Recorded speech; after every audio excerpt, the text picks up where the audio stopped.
మా ఇంట్లో అందరూ తింటారు, మేము మాత్రం తినం. అదే तरकारी వెజిటేబుల్ ఎక్కువ అదే కచ్చా तेल में भून लेना అంతే కదమ్మా. హిందీ సినిమా చేశారమ్మా? హత్కడి చేశాను, గోవిందా మదర్. हथकड़ी, ओ हथकड़ी, गोविंदा साहब के मदर, हिंदी का हीरो गोविंदा साहब, उनकी माँ का रोल निभाए हथकड़ी मूवी, यूट्यूब में आता देख लो. अच्छा, అలా షూటింగ్ అంతా బాంబేలో అయిందమ్మా, ఇక్కడ మన దగ్గర అయిందా?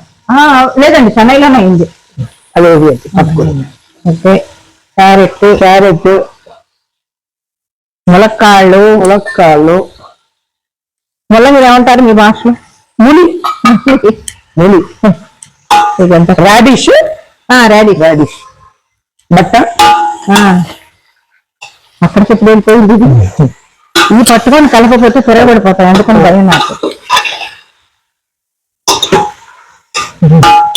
దీనికి ఏమంటారమ్మా?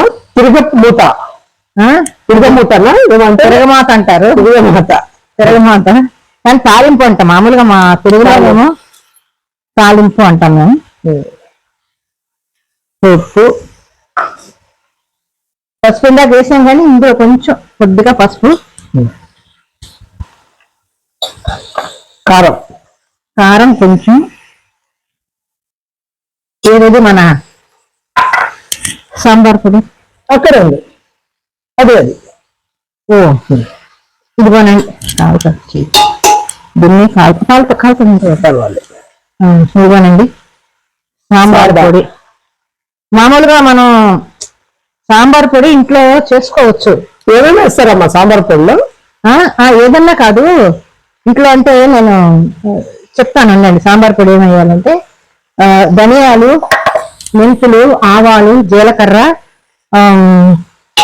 ఎండుమిరపకాయలు, తర్వాత మిరియాలు, ఇవన్నీ పప్పు, కందిపప్పు, కొంచెం శనగపప్పు, ఇవన్నీ వేయించి పొడి కొట్టుకొని పెట్టుకుంటే అవి మనకి ఇంట్లో ఉపయోగించుకోవచ్చు. కానీ మనం ఇన్ని వేయించలేం కదా, ఎక్కువ వేయించేస్తాం.